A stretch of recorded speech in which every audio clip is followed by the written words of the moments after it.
Bapak Ibu yang terkasih, Shalom. Iya, terima kasih buat kepercayaannya saya boleh ada ya di tengah jemaat di tempat ini.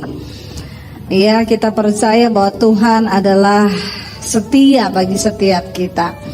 Bapak Ibu, tadi pagi saya sampaikan tentang hidup yang berbuah. Ya, bahwa yang Tuhan Yesus inginkan dari hidup kita itu adalah berbuah. Bahwa satu saat kalau Tuhan Yesus datang nanti yang dia cari adalah buah. Makanya gak peduli sehebat apapun pelayanan kita, gak peduli ya berapa puluh tahun kita sudah menjadi Kristen, kalau Tuhan datang dia hanya bertanya, mana yang melakukan firman-Ku. Dan itu adalah orang-orang yang berbuah di dalam Kristus. Nah, tadi pagi saya sudah sampaikan kenapa kita harus berbuah. Karena Yesus pernah mengutuk pohon ara yang tidak berbuah. 3 tahun sudah tumbuh di kebun, tapi setiap kali tuannya datang mencari buahnya tidak didapati. Sampai akhirnya tuannya berkata, tebang saja, buang ke dalam api.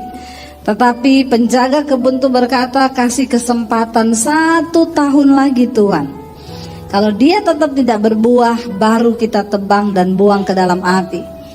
Sudah cukup lama Tuhan memberikan kita kesempatan untuk berbuah. Jangan sampai Tuhan datang kita nggak berbuah-berbuah. Yang kepahitan masih terus kepahitan, yang selingkuh masih terus selingkuh, yang hidup dalam dosa masih terus melakukan dosa. Ayo kita mulai berbuah waktu kita melakukan firman. Nah, salah satu penghambat untuk orang berbuah tadi pagi kita sudah belajar adalah ketika firman itu ditabur di tanah yang penuh semak duri.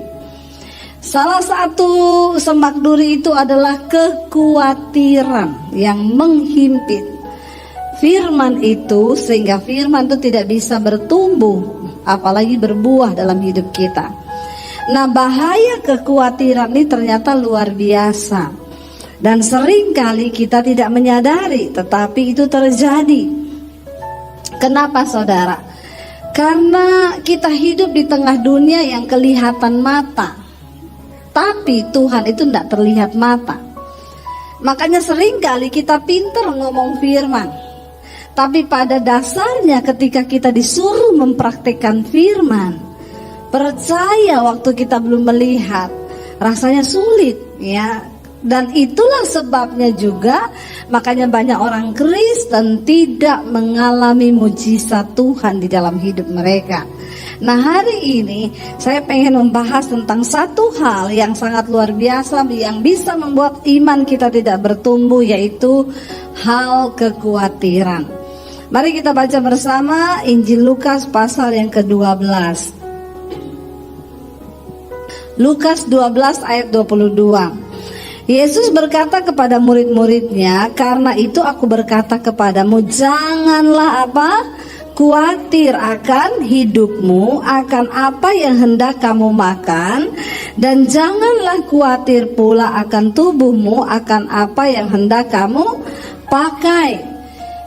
Ternyata ada 2 hal yang memang membuat orang itu khawatir, hanya masalah perut dan masalah pakaian. Semua itu masalah-masalah yang tidak ada nilainya sampai pada kekekalan. Kalau kita mau serius berpikir, yang bikin orang khawatir itu cuma 2 hal, makanan dan pakaian, kata Yesus di sana ya.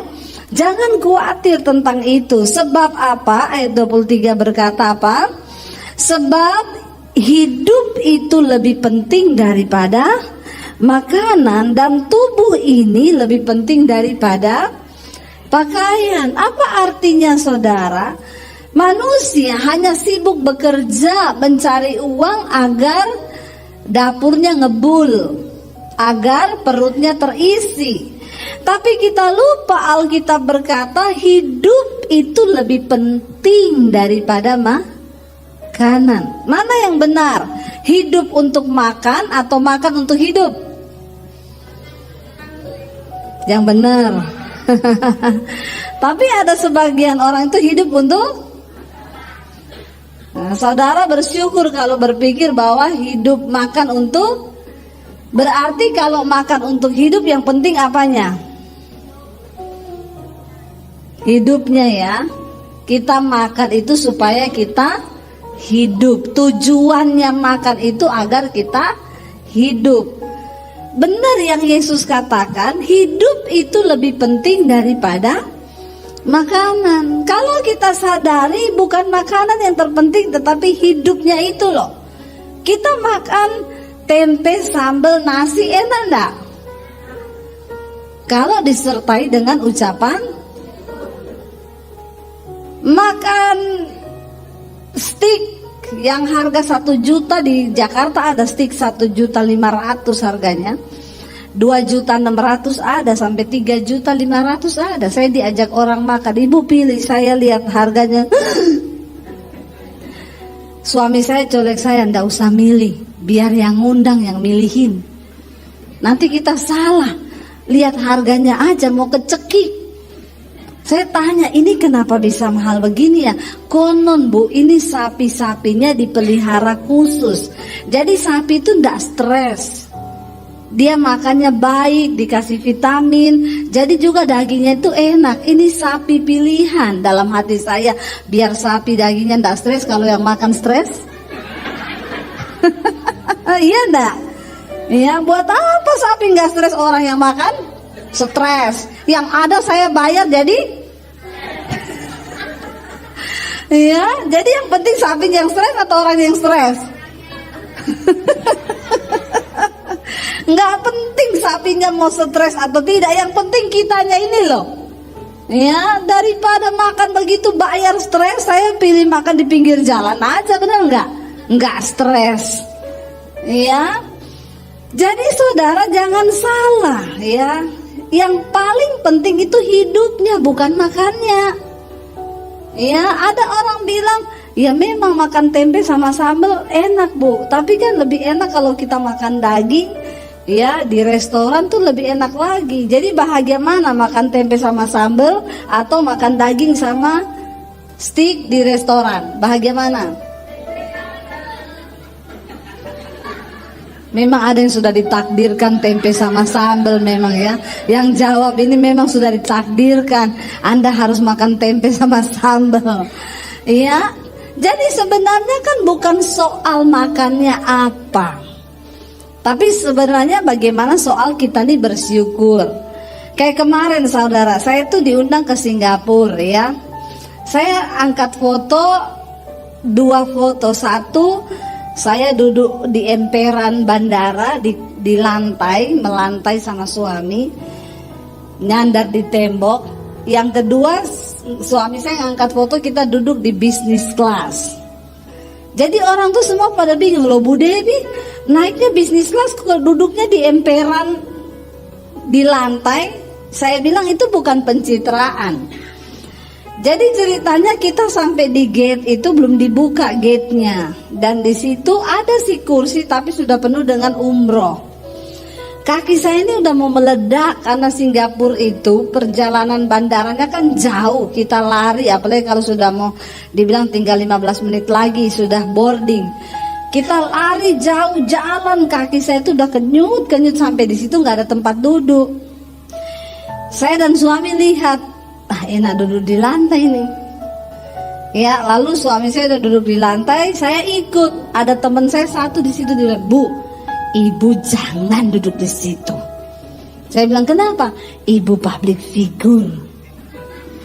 Nanti kalau ada jemaat lewat, lihat ibu di situ, dia mau bilang apa? Saya bilang, peduli amat. Kaki saya udah mau meledak. Biar orang bilang apa, saya mau duduk di situ. Jadi saya ikut suami saya duduk sambil selonjoran di lantai. Bener aja ada orang lewat, Ibu Devi Basir ya. Saya bilang, iya Bu, Ibu saya mau minta foto ya. Tapi satu syaratnya, kalau Ibu mau minta foto sama saya, Ibu ikut ngemper sama saya di bawah. Karena saya nggak mau berdiri, kaki saya udah sakit. Oke Bu, jadi dia duduk di bawah. Nah, persoalannya kan bukan kita duduk di bisnis kelas atau lagi ngemper di bawah. Ya, persoalannya hati kita ini ada ucapan syukur enggak? Sama dengan makanan. Iya, saya banyak melihat orang kaya makan di restoran mewah, sekali makan tuh bisa 5-6 juta. Itu kita punya gaji sebulan ya. Kalau orang yang kerja ya yang biasa-biasa. Tapi makan dengan makanan yang 5-6 juta sekali makan, tidak ada damai sejahtera, suami istri bertengkar, anak-anak bertengkar.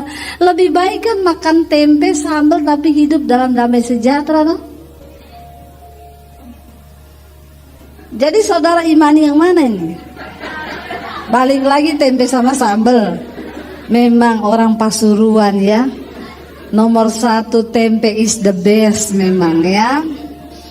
Iya, jadi maknanya Yesus ini lagi menjelaskan. Kenapa engkau khawatir? Karena engkau salah menilai. Engkau pikir makanan itu lebih penting daripada hidup.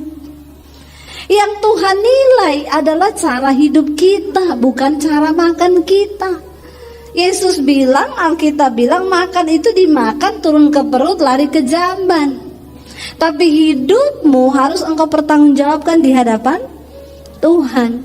Jadi yang terpenting adalah cara hidup. Ya, kalau makan tuh gampang, apalagi kayak kita masih daerah begini, ada halaman di belakang tanam daun singkong, daun pepaya. Mau makan tinggal rebus daun singkong bikin sambel, toh? Enak gak itu? Enak. Saya yang seneng kayak begitu.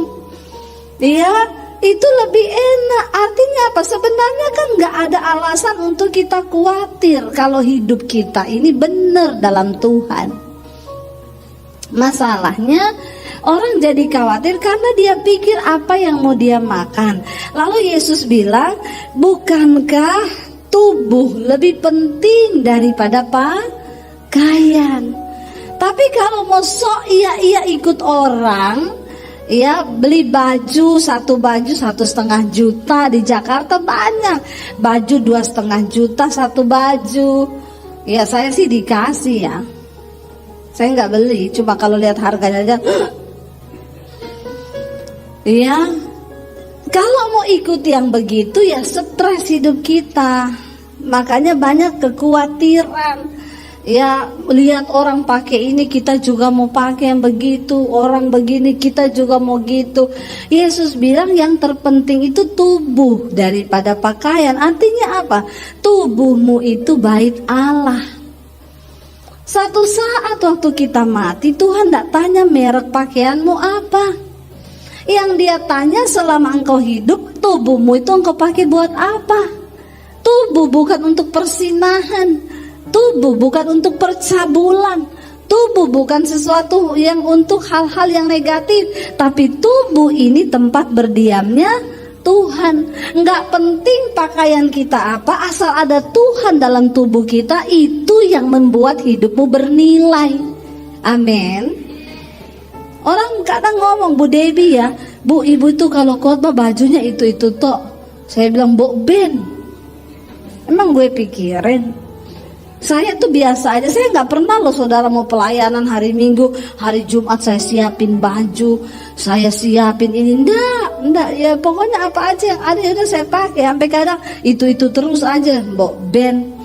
Bagi saya tuh nggak penting. Yang penting tubuh kita ini, hidup kita ini berkenan nggak sama Tuhan. Jangan terlalu pusingin hal-hal yang seperti itu, sehingga banyak orang pencitraan. Ya akhirnya karena pencitraan kepengen dia mau gaya-gayaan, ikut-ikut orang, ya foto di restoran mewah di Jakarta sih, di sini nggak ada yang ngaku. Ya akhirnya biasanya orang-orang yang kena kekhawatiran itu apa? Orang yang sombong, orang yang tinggi hati, orang yang suka iri hati, itu ya sudah akhirnya dia kena kekhawatiran. Tapi orang yang hidup apa adanya itu enak. Ya, kita hidup apa adanya itu enak, nggak usah maksa hidup ini. Amin. Tadi pagi saya sampaikan, jangan banyak cicilan supaya nggak banyak kekhawatiran. Karena dua hal yang membuat jantung berpacu dengan cepat, jatuh cinta dan jatuh tempo. Ya kalau banyak jatuh tempo ya itu jantungnya deg-degan. Aduh udah mau tanggal jatuh tempo. Saudara, yang namanya kekhawatiran hidup ini sangat berbahaya, bisa membunuh iman. Makanya kita harus kenali apa yang harus saya kurangi. Pemahaman, ini pemahaman yang luar biasa yang Yesus beri. Tubuh lebih penting dari pakaian, hidup lebih penting dari makanan. Kalau kita menyadari pemahaman ini, tidak khawatir hidup kita. Ayat yang ke-24 Yesus berkata apa? Perhatikanlah burung-burung gagak yang tidak menabur dan tidak menuai, tidak mempunyai gudang atau lumbung, namun demikian diberi makan oleh Allah. Betapa jauhnya kamu melebihi burung-burung itu. Gudang pada zaman dulu itu kan belum ada bank. Jadi kalau zaman sekarang orang nyimpan uang di bank. Zaman dulu mereka nggak ada bank. Mereka menimbun hasil tanah, hasil panen itu di gudang. Ya itu untuk satu tujuan, supaya ini ada jaminan untuk kehidupannya kelak, supaya dia nggak lapar. Nah Yesus berkata burung gagak itu nggak punya gudang, nggak punya lumbung. Ya, tapi demikian betapa luar biasa Allah memberi makan. Ya, burung itu nggak ada yang khawatir loh. Pernah nggak saudara lihat burung merenung di pohon begini ya? Atau saudara pernah lihat monyet ketek itu loh, ketek merenung. Ada sih fotonya ketek merenung, katanya gini, susah jadi manusia, mending jadi ketek. Ya, mereka nggak pernah khawatir. Burung itu nggak ada lumbung, dia nggak nyimpen makanan, bahkan besok aja dia nggak tahu mau makan apa. Tapi dia nggak khawatir. Tuhan suruh kita belajar dari burung yang tidak pernah khawatir. Ya, dia mau ada makanan, dia tahu pokoknya besok itu pasti dia makan.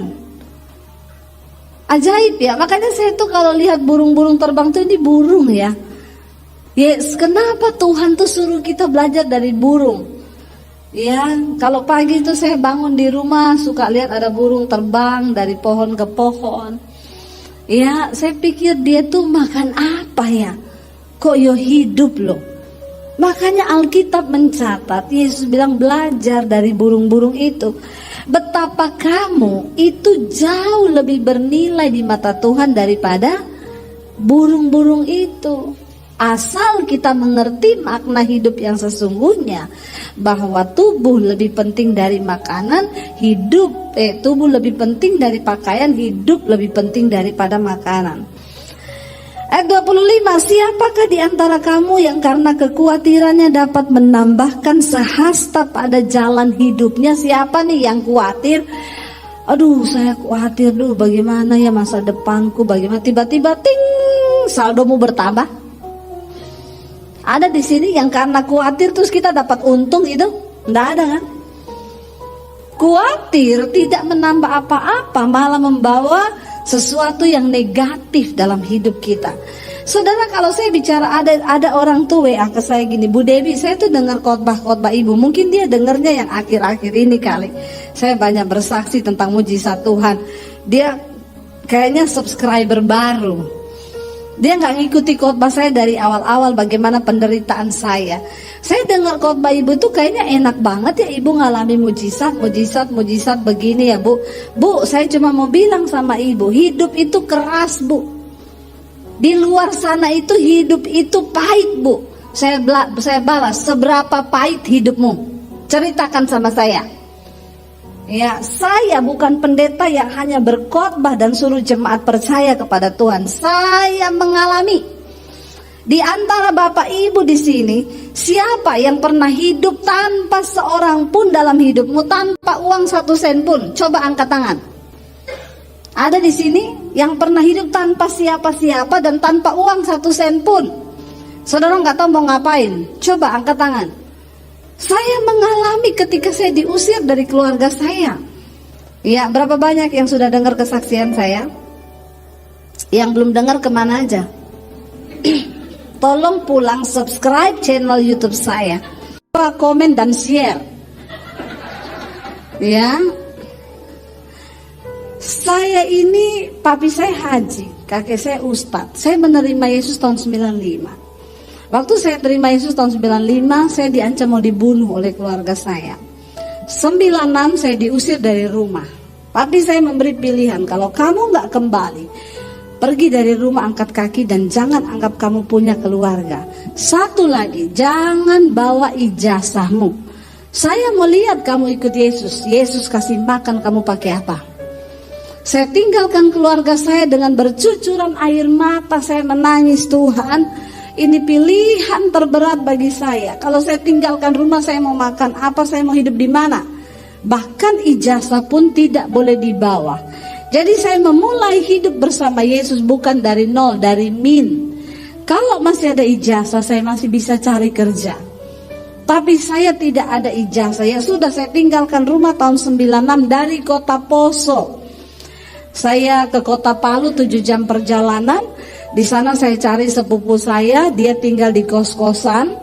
Dia juga ngekos ya, untuk bisa dapat makan di situ, supaya saya bisa tinggal gratis di rumah itu. Ada satu rumah kos. Saya cuci baju anak-anak kos itu, saya nyapu, nyetrika, masak, ngepel, untuk bisa numpang tinggal dan numpang makan. Kalau ada uang anak kos masak, kalau enggak ya sudah puasa terpaksa. Saya mengalami. Jadi kalau ada orang bilang, Bu, hidup ini keras, saya mau tanya, seberapa keras hidupmu? Nggak usah alay lebay. Saya pernah mengalami, tidak ada uang 1 sen pun di tangan. Nggak ada siapa-siapa yang saya bisa taruh harap untuk saya berharap. Pergi minta uang, pinjam uang, nggak pernah. Makanya Alkitab Yesus berkata benar, diberkatilah orang yang mengandalkan Tuhan, tapi terkutuklah orang yang mengandalkan manusia. Jangan andalkan manusia, hidupmu terkutuk loh, terkutuk kata Alkitab. Banyak orang Kristen tidak menyadari hidupnya di bawah kutukan. Kenapa? Karena dia hidup mengandalkan manusia.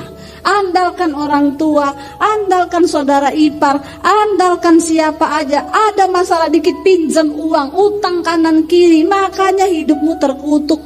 Engkau tidak pernah mengandalkan Tuhan. Saya setiap hari puasa, bukan cuma karena memang saya pengen deket Tuhan, karena memang di situ tidak ada makanan. Anak kos, saudara, makan buat dia aja sulit. Jadi saya tiap hari puasa, berdoa, saya cari Tuhan, nasibku ini ke depan mau jadi apa? Saya tidak ada ijazah, saya nggak bisa cari kerja, Tuhan. Apa yang harus saya lakukan? Ya, saya dulu bertanya terus, kenapa saya diusir Tuhan? Kenapa Tuhan? Sebenarnya kan saya nggak usah diusir bisa, tapi saya harus jalani proses itu.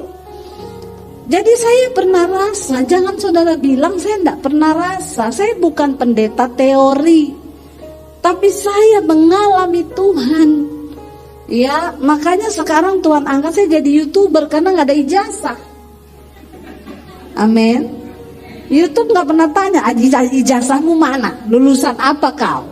Pokoknya siaranmu banyak yang nonton, sudah ya sah jadi YouTuber.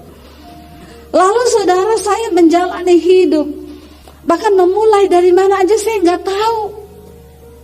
Setiap hari saya cari Tuhan. Pernah satu kali saya ambil doa puasa, Tuhan, hidupku itu mau Engkau bawa kemana Tuhan? Lagi berdoa dapat penglihatan, Tuhan bawa saya berdiri di panggung seperti ini, di bawah itu orang puluhan ribu.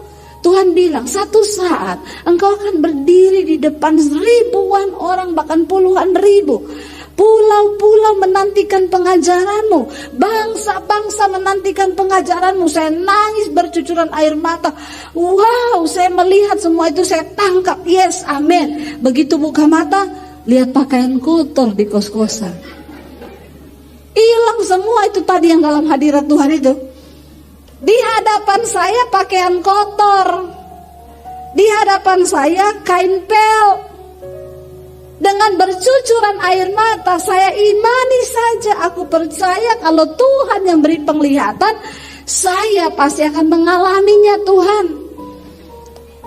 Dan itu tidak saya dapatkan 1-2 tahun. Banyak orang Kristen lelah menunggu, dia berhenti mengharapkan Tuhan sehingga dia nggak bisa melihat. Saya mau bersaksi sama saudara, itu saya alami penglihatan tuh tahun-tahun 96, 97 di kota Palu, di kos-kosan. Saya baru mengalami Tuhan menggenapinya itu di pandemi ini. Di tengah masa pandemi saya diundang pelayanan ke Amerika saudara. Ya, waktu bulan Desember kemarin saya baru pulang 5 minggu. Ya, pelayanan di New York, di New Jersey, Philadelphia, Colorado, Atlanta. Kami keliling, terbang ke beberapa negara di sana. Saya melihat Alkitab berkata, bangsa-bangsa Tuhan ngomong waktu itu, menanti pengajaranmu. Pulau-pulau. Saya bisa datang ke Pasuruan ini jadwalnya sudah diminta 1 tahun yang lalu. Ya, tadi Bapak bilang, Bu, bulan-bulan dalam dekat ini tidak ada, Pak. Sudah penuh. Tahun depan saya pun tidak bisa janji. Ini kalau saya masukin tahun depan, Pak, sudah full lagi nih minggu. Tapi saya masih mengalir aja, tunggu Tuhan nih. Saya nggak mau terpatok, nanti sudah penuh lagi. Hari ini saya justru menolak banyak permintaan pelayanan. Lah Debbie Basirnya 1, Indonesia aja sekarang udah berapa provinsi saudara. Ya semua minta pelayanan. Apa yang Tuhan ucapkan? Sekarang YouTube saya subscribe-nya 625 ribuan. Ya hari ini. Setiap malam mesbah doa itu yang nonton sampai 60 ribu. Mesbah syukur pagi itu kadang hampir mencapai 100 ribu. Tuhan ngomong, aku penuhi semua yang dulu aku ucapkan. Sekali khotbah di YouTube, yang nonton ada yang sudah jutaan. Itu mimbar yang Tuhan berikan sama saya di YouTube. Itu terjadi kan, engkau berdiri di depan puluhan ribu orang kan. Kalau malam itu saudara, yang ikut live streamingnya aja masuk di live chat itu, ya berkisar sekitar 16 ribuan. Ya, saya melihat itu kan jemaat ya. Saya di Amerika pergi nonton opera, gedungnya besar. Kita nonton opera cerita Alkitab tentang Daud. Ya, saya lihat tuh gedung bertingkat-tingkat sampai ke bawah, tangga-tangga orang duduk semua di dalam ruangan teater itu. Saya tanya, ini berapa ya kapasitasnya? 4.500 Bu. 4.500 sebanyak ini. Tiba-tiba Roh Kudus ngomong, setiap malam kamu mesbah doa. Itu yang muncul di live chatting 14.000 sampai 16.000. Kalau dibikinin gedung berapa kali lipatnya ini? Saya baru sadar. Oh ya, berarti itu jemaat kalau dikumpulin banyak banget ya. Nah, saudara bayangkan itu yang nunggu setiap jam 8 malam. Kalau saya memilih untuk khawatir dan tidak percaya kepada Tuhan, saya rasa saya tidak akan melihat hari ini. Tuhan bilang teruslah berbuat baik, karena jika engkau tidak menjadi lelah, engkau akan melihat janji-janji Tuhan digenapi dalam hidupmu. Amin. Tapi banyak dari kita menjadi lelah lalu putus asa, lalu makanya saya mengalami kalau ada jemaat merasa ibu sih belum pernah dikejar-kejar, ditagih-tagih utang. Saya tanya, kenapa kamu lagi mengalami masalah apa? Saya dikejar debt collector Bu, berapa lama? 6 bulan. Saya 2 tahun dikejar debt collector. Saya bersaksi kepada saudara, bukan saya tidak mengalami masa-masa sulit, dan Tuhan harus mengizinkan semua itu saya lewati supaya saya bisa bersaksi. Karena Tuhan tahu banyak jemaat yang alay lebay. Iya, saya pernah mengalami itu. Saya tidak pinjam uang ke orang, saya nggak cari di mana-mana, saya berlutut di kaki Tuhan. Dan mujizat terjadi bukan hanya bagi hamba Tuhan, bagi orang yang percaya kepada Tuhan. Katakan, amin. Nggak ada yang mustahil. Makanya Yesus bilang ya, siapakah di antara kamu yang karena kekhawatirannya dapat menambahkan sehasta saja pada jalan hidupmu?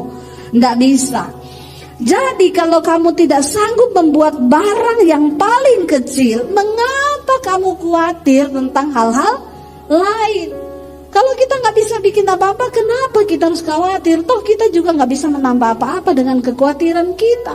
Mending berserah, belajar percaya. Waktu khawatir, nyanyi, katakan. Nyanyi aja kalau khawatir, mulai iblis ngomong, oh nanti kamu begini, kita khawatir kan? Nyanyi memuji Tuhan, saudara. Firman-Mu berkata kau besertaku. Iblis bilang menghibur diri. Terus maka kuat roh dan jiwaku. Setan bilang terus hibur diri. Tangan-Mu Tuhan selalu ku nantikan. Lawan iblis dengan firman Tuhan supaya dia lari daripadamu. Kuat-kuatan iman, ayo saudara. Tuhan tidak terlihat, tapi dia nyata bagi setiap orang yang mau percaya. Makanya dia ulangi terus kepada bangsa Israel. Aku Allah yang memanggil engkau adalah Allah yang hidup, bukan Allah yang mati. Tuhanmu itu hidup loh. Amin. Bilang kanan kirimu, Tuhanmu itu hidup loh. Yakinkan, Tuhanmu itu hidup loh.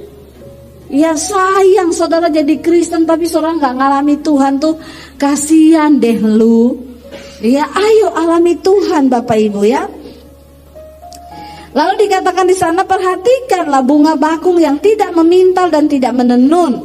Namun aku berkata kepadamu, Salomo dalam segala kemegahannya tidak berpakaian seindah salah satu dari bunga itu. Jadi jika rumput di ladang yang hari ini ada dan besok dibuang ke dalam api, demikian didandani Allah, terlebih lagi kamu, hai yang orang-orang yang kurang percaya. Ayat 29. Jadi janganlah kamu mempersoalkan apa yang akan kamu makan atau apa yang akan kamu minum. Janganlah cemas hatimu. Semua itu dicari bangsa-bangsa di dunia yang tidak mengenal Allah. Akan tetapi Bapamu tahu bahwa kamu memang memerlukan semuanya itu. Saya tuh bingung ya, Yesus menulis ini ribuan tahun yang lalu loh. Zaman-zaman ini memang belum ada debt collector. Ya, belum ada cicilan-cicilan. Mungkin kalau sudah ada, Yesus akan tambah. Jangan khawatir akan hidupmu, akan cicilanmu, tapi bertobatlah kau ya. Mungkin saudara, ya bayangkan zaman ini tuh masih benar-benar peradaban manusia itu belum sehebat sekarang. Itu aja sudah ada yang khawatir loh. Saya tuh bayangkan ya, zaman Yesus aja ternyata banyak orang yang sudah khawatir. Berarti memang kekhawatiran ini roh yang menghimpit manusia. Ya, Yesus berkata di sana, jangan kamu persoalkan apa yang kamu makan, minum, jangan cemas. Semua itu dicari bangsa-bangsa di dunia yang tidak mengenal Allah. Orang yang khawatir itu disamakan dengan orang yang tidak mengenal Allah. Kalau engkau mengenal Allah, engkau tidak akan khawatir. Akan tetapi Bapamu tahu bahwa kamu memang memerlukan semuanya itu. Bapa kita, Bapa yang tahu. Tetapi ini kuncinya supaya kita tidak khawatir. Ayat 31 berkata apa? Tetapi carilah kerajaannya, maka semuanya itu akan ditambahkan juga kepadamu. Jadi yang terpenting di hidup ini, cari kerajaan Allah. Apa itu kerajaan Allah? Roma 14 ayat 17. Kerajaan Allah itu bukan makanan, bukan minuman, tapi kebenaran, damai sejahtera, dan sukacita oleh Roh Kudus. Itu yang harus kita cari. Kejar kebenaran supaya hidupmu ada damai. Orang yang paling bahagia di dunia ini bukan orang kaya, tapi orang yang hidup di dalam kebenaran. Pasti ada damai sejahtera. Apa yang dicari manusia di dunia ini? Damai sejahtera, sukacita. Ya, buat apa orang kaya raya tapi gak ada damai, gak ada sukacita? Ya, tapi yang Yesus maksudkan, cari itu kebenaran, damai sejahtera dan sukacita. Carilah kerajaannya, maka semuanya itu akan ditambahkan. Ayat 2:32 berkata, janganlah takut, hai kamu kawanan kecil, karena Bapamu telah berkenan memberikan kamu kerajaan itu. Kita sudah menerima kerajaan Allah itu, tapi kita mau gak tinggal di dalamnya? Di dalam kebenaran, maka ada damai sejahtera dan sukacita. Itu pilihan ada di tanganmu. Ayat 33 Yesus itu berkata begini, saudara, jualah segala milikmu dan berikanlah sedekah. Buatlah bagimu pundi-pundi yang tidak dapat menjadi tua, suatu harta di sorga yang tidak akan habis, yang tidak dapat didekati pencuri, dan yang tidak dirusakkan ngengat. Kunci agar orang itu tidak khawatir, banyak-banyaklah menabur, bersedekah. Siapa di sini yang punya komitmen bersedekah? Angkat tangan coba yang suka bersedekah. Enggak ada, buka kolam baptisan. Kita baptis ulang rendam 20 menit ini. Biar buka mata langsung di rumah Bapa di sorga. Saudara, tidak semua berkat yang ada di tanganmu itu adalah milikmu. Di situ ada bagian orang miskin. Dan cara untuk engkau bisa mengalami pemeliharaan Tuhan, berkat keuangan, adalah dengan engkau menabur. Satu hal yang saya syukuri, saya ini bukan mau sombong, tapi saya belajar melakukan firman. Saya tahu kunci dari diberkati Tuhan itu menabur. Jadi kami ini hidup tidak berkelimpahan dari dulu, tapi pas-pas, selalu pas. Pas mau beli ini pas ada. Ya, uangnya itu pas. Ya. Tapi saya sering kali mengalami tinggal punya uang itu, ada orang datang pinjam uang. Tapi kita harus tepat memberi. Kalau saudara salah memberi, engkau tidak menuai. Lihat orang yang akan ditabur. Saya berapa kali mengalami itu. Tuhan suruh saya menabur. Waduh, dalam jumlah yang tidak sedikit. Padahal uang saya itu pas-pasan. Sampai saya kadang tanya Tuhan, orang-orang kaya pada kemana tuh Tuhan? Kenapa engkau suruh saya yang menabur? Tapi Tuhan bilang taat. Saya pernah dulu tinggal punya uang 50.000 20 tahun yang lalu ketika kami menikah di Solo. Anak saya masih bayi. Besok susunya habis. Uang saya tinggal 50.000. Ada orang malam-malam datang pinjam 50.000. Kalau saudara kasih enggak? Jam 10 malam dia datang. Penjual soto dekat gereja kami. Dia bukan orang Kristen. Dia datang pinjam ke rumah kami. Anaknya mau dibawa ke puskesmas, uangnya kurang. Suami saya tanya, pinjamnya berapa Pak? 50.000. Suami saya masuk, saya ada Pak ini pinjam uang berapa? 50.000. Aduh, kok ya pas tuh pinjamnya. Kita tinggal punya uang 50, kenapa dia pinjam 50? Mau 25 biar bagi 2. Iya enggak saudara? Ya, suami saya bilang, aku terserah kamu. Kalau kamu bilang kasih, tak kasih. Terserah kamu, kan imanmu tuh yang lebih bisa nangkep. Wah, dia sudah bilang gitu, ini juga beban buat saya. Saya bilang iya, terus besok gak ada mujizat. Dia salahin saya, tuh kan kamu salah perhitungan. Karena laki-laki itu kan selalu pakai logika. Saya bilang, bentar ya. Saya tanya Tuhan, ini dikasih apa enggak? Tiba-tiba ayat itu berbicara, kesusahan sehari cukup untuk sehari. Besok itu ada kesusahannya sendiri. Aduh, berarti Tuhan suruh kasih nih. Saya bilang sama suami, udah kasih aja. Dia lebih penting anaknya, kalau nggak ditolong mati loh. Kita ini besok anak nggak ada susu masih bisa lah dikasih air tajin, kasih gula sudah enak gitu. Lalu dikasih sama suami saya, ya sudah besok kita hidup, ya terserah aja lah bagaimana Tuhan.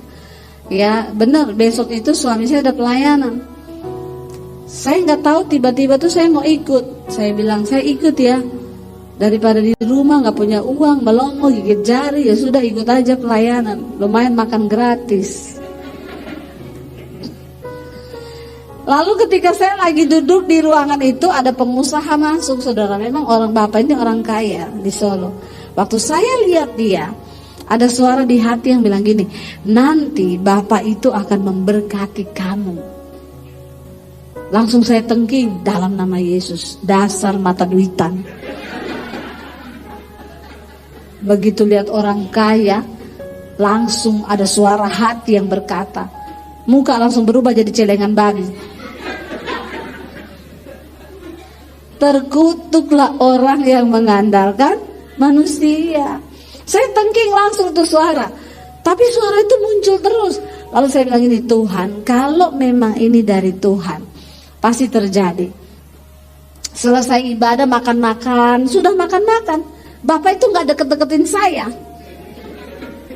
Saya bilang berarti ini memang suara hati mata duitan, ndak usah digubris. Jangan datangi bapak itu terus bilang, Bapak, Tuhan berbicara.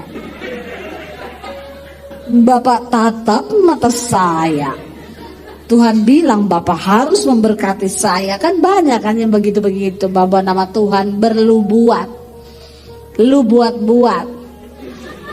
Ya, ndak usah berlu buat-buat ya. Saya tunggu aja saudara. Selesai semua doa penutup, sudah pulang. Di tangga mau turun, saya salaman sama bapak itu. Dia pegang tangan saya, dia bilang, apa kabar kalian berdua? Baik pak. Tunggu. Tuhan suruh loh saya berkati kalian. Saya dalam hati, bener nih, Tuhan tuh bener. Sini duduk. Saya mau berdoa ya buat kalian. Berkatnya doa. Haleluya, puji Tuhan 12 kali. Doa juga berkat. Ya udah kita duduk didoakan sama dia gini bla bla bla. Habis itu ya sudah Pak, terima kasih, kami pulang dulu. Tunggu. Tuhan suruh loh saya, semua yang ada di dompet saya suruh kasih sama kalian. Beneran Pak? Terus Bapak pulang naik apa? Ongkosnya kalau Bapak kasih semua ada sama saya bawa sopir. Kalau nggak ada saya pinjemin 50.000 Pak. Dia ambil dompetnya saudara. Saya ingat waktu itu 750.000. 20 tahun yang lalu saya pinjemin bapaknya itu 50.000 kan, yang tukang soto. Bapak itu ngasih saya zaman itu 750.000. Ini ya Bu, semua yang di dompet saya Tuhan suruh kasih. Waduh, puji Tuhan, terima kasih ya Pak. Ini jangan ditolak. Terima kasih sama Tuhan, jangan sama saya. Oh iya. Sudah mau pulang, tunggu. Nggak tahu nih Tuhan suruh saya. Ada nomor rekening BCA nggak? Saya bilang ada Pak. Berapa? Lupa Pak. Rekening jangan dilupa saudara. Tolong dihafal. Supaya jangan terhalang berkatmu. Waktu itu saya lupa, sekarang hafal saya Pak. 78503402447 Dedi Basir BCA. Ya dulu lupa saya. Dia bilang wah lupa ya. Ya udah besok pagi aja ya kirim. Tapi kan kita percaya kalau itu berkat Tuhan, dia nggak berubah kan. Ya udah saya kirim. Jam 8 pagi dia bilang ya iya. Tunggu jam 8. Jangan jam 5 sudah di WA. Terlalu bersemangat. Berkat Tuhan nggak usah direkayasa. Kirim dia bilang jam 8, kirim jam 8. Nggak usah ditanya lagi, Pak sudah transfer belum ya? Nih banyak orang Kristen kayak begitu tuh. Ya. Akhirnya jam 8 saya kirim, Pak ini nomor rekening BCA saya. Oh iya, jam 10 dia telepon. Ibu lagi di mana? Lagi di rumah sama suami. Bisa ke bank BCA sini nggak? Kebetulan dekat rumah. Bisa Pak. Saya mau kasih tunai aja. Ada yang mau saya sampaikan. Kita datang, dia kasih amplop coklat. Bu, ini Tuhan loh yang suruh loh. Saya nggak tahu kenapa, tapi saya baru kali ini kayak gini. Jadi terima kasih ya sama Tuhan. Tuhan tuh mengasihi kalian banget. Ini ada uang 10 juta 20 tahun yang lalu. 10 juta. Ini jemaat responnya lambat banget ya. Nggak ada yang tepuk tangan, nggak ada yang bilang wow. Tolong agak-agak respon biar hidup di gereja. Amin. Saya bayangkan kalau pendeta yang khotbah di sini ke aku sudah mati gaya dia. Soalnya jemaatnya juga mati gaya. Tolong kalau ada pendeta khotbah ngomong agak ini, saudara langsung amin, yes gitu ya. Jadi hidup gereja ya. Akhirnya saudara, dia udah dia bilang ini ada uang 10 juta loh. 20 tahun yang lalu tuh banyak sekali. Jadi total dia, itu sudah mulai ada amin. Bagus ini. Siapa yang bilang amin tadi? Ambil sepeda di bawah. Sepedanya siapa aja ambil aja pokoknya itu ya. Jadi saudara, ya 10.750.000. Saya yakin ya kalau hari itu saya nggak peka, saya nggak kasih uang 50.000 itu, kita pasti nggak lihat mujizat itu. Iya kan? Jadi suami saya imannya semakin bertambah. Ih, bener ya saya. Makanya suami saya itu sekarang gini, saya kalau ada orang Tuhan gerakan untuk kau berkati, nggak usah tanya-tanya saya, kasih saja. Dia tahu istrinya ini, Alkitab bilang kan istri yang takut Tuhan itu suaminya nggak kekurangan keuntungan, karena istrinya takut akan Tuhan. Tapi kalau istrinya nggak takut Tuhan, suaminya kurang terus keuntungannya, malah duitnya hilang terus. Kenapa? Dia bilang karena saya nikah sama istri yang pintar cari uang, Bu. Uang saya dicari semua, di dompet ketemu, di celana ketemu, di rak buku ketemu. Wah, susah dapat istri yang pintar cari uang. Saudara, saya melihat ini ketika kami masih susah dulu loh. Tapi jangan pulang dari sini saudara langsung, siapa mau pinjam 50.000? Siapa? Pak kasih ini loh, supaya aku dapat mujizat. Tuhan itu melihat sikap hati. Saya tadi pagi bersaksi, kami mau jual rumah di tengah masa pandemi karena tidak ada harapan hidup. Pelayanan semua cancel. Kami nggak dapat gaji dari gereja setiap bulan. Kami hanya berharap dari Tuhan. Di tengah masa pandemi kami harusnya jual rumah Jakarta mau pulang Solo. Nggak jadi. Saya malah beli rumah lagi di Jakarta. Saya bangun studio DBTV di tengah masa pandemi.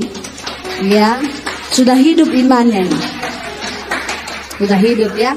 Jangan pendeta lain datang minggu depan mati lagi. Tetap hidup. Pendeta itu semangat saudara. Kalau saudara amin, yes, dia ngomong apa amin. Ya, jangan bikin pendeta mati gaya. Dia udah khotbah saudara. Apalagi pakai masker, saya nggak tahu saudara itu ketawa atau marah atau senyum. Ya, jadi tolong beri respon yang baik. Ya, kami harusnya jual rumah nggak jadi. Saya beli rumah, saya bangun studio DBTV di tengah masa pandemi. Bukan hanya itu, di tengah masa pandemi Tuhan izinkan kami bangun puluhan gereja di desa-desa. Wow, saudara, Tuhan dahsyat luar biasa. Ya, hari ini kami sedang bangun sekolah misi di Bandungan, Semarang.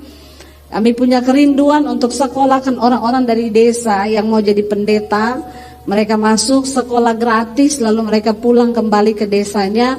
Satu kerinduan yang Tuhan taruh di hati saya, supaya Indonesia dimenangkan bagi Tuhan, supaya Indonesia diselamatkan bagi Tuhan. Saya undang para imam musik.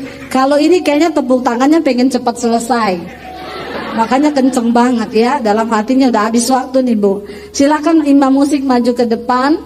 Saudara, jangan pernah ragukan Tuhan. Mari hari-hari ini banyak menabur. Kalau saudara mau melihat diberkati Tuhan, ya sesuai takaran. Kalau Tuhan gerakkan, jangan ngeraskan hati. Saya sudah melihat Alkitab berkata, hanya orang yang menabur yang akan menuai. Seberat apapun tahun 2023, Tuhan berkata, walaupun dunia memprediksi ini tahun kegelapan, tahun apa, bagi orang-orang yang percaya kepada Tuhan, dia akan melihat bahwa Tuhan akan membela. Engkau akan melihat, saya sudah mengalami, saya tidak berteori, saya mengalami.